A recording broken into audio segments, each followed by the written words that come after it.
আসসালামু আলাইকুম। শিল্পনগরী খুলনা থেকে সাথে আছে আমি রুমিজ বিল্লা। খুব মন খারাপ নিয়ে আজকের ভিডিওতে আমি ভয়েস দিচ্ছি, যেহেতু আপনারা প্রত্যেকেই অবগত আছেন বাংলাদেশের বর্তমান পরিস্থিতি নিয়ে।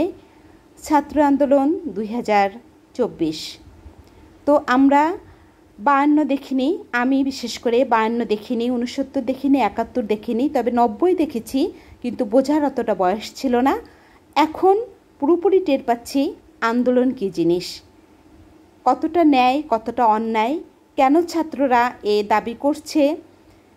দেওয়ালে পিঠ থেকে না গেলে এরকম পর্যায়ে মানুষ আসে না।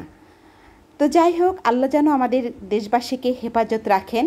আল্লাহ যখন কোনো জাতির পরে রুষ্ট হন তখন সে জাতিকে ধ্বংস করে দেন।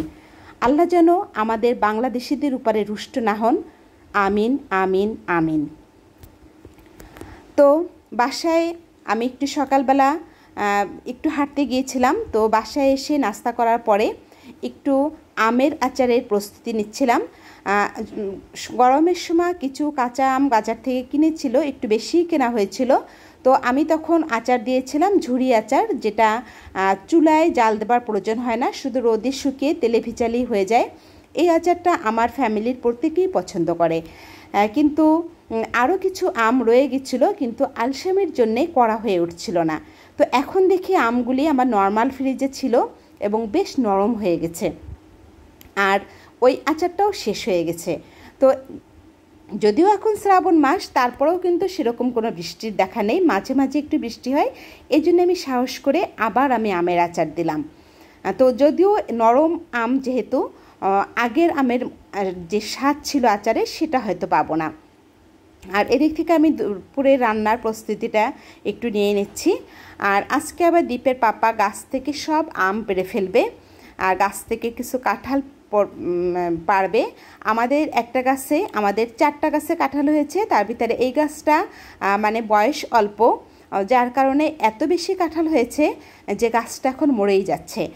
প্রথম পর্যায়ে কিন্তু গাছ থেকে 6টা-7টা কাঁঠাল আমরা ইঁচড় খাবার জন্যে তখন পেরেছিলাম, কিন্তু তারপরও উদ্দেশ্য ছিল যাতে গাছটার কাঁঠাল কিছু কমিয়ে ফেলি, কিন্তু তারপরেও কিন্তু গাছটা আর মনে হয় শেষ রক্ষা হলো না।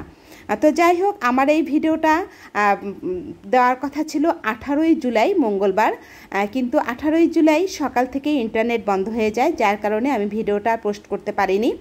আর যেহেতু আমি ভিডিওটা 17 তারিখে করেছি, আমার কিন্তু ভয়েসও দেওয়া হয়েছিল না, তো আজকে আমি ভয়েস দিচ্ছি 28 তারিখে, এটা যাতে 29 তারিখে আমি এটা প্রচার করতে পারি, আপলোড হয়, আমি শিডিউল করে দেব।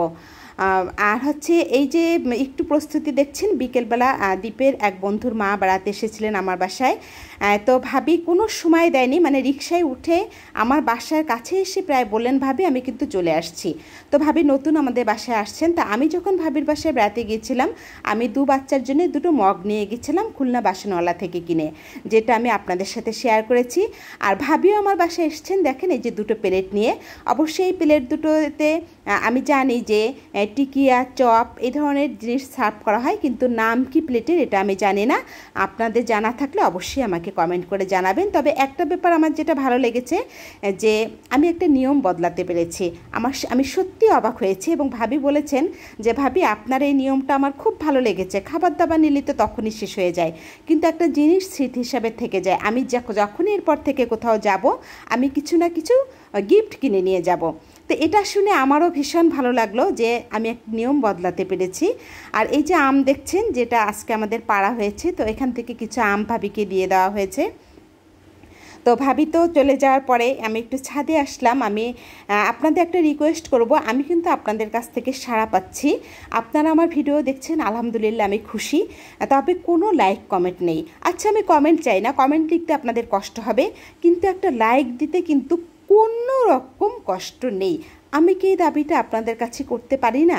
প্লিজ যারাই আমার ভিডিও দেখবেন, যে কয়টা ভিউজ হোক, 10টা ভিউজ হোক, 40টা ভিউজ হোক, 50টা ভিউজ হোক, প্লিজ আমি সেই কয়টা লাইক চাই। আপনাদের হাতের আঙ্গুলের একটু ছোঁয়া আমাকে একটা শেয়ারের কাজ দেবে।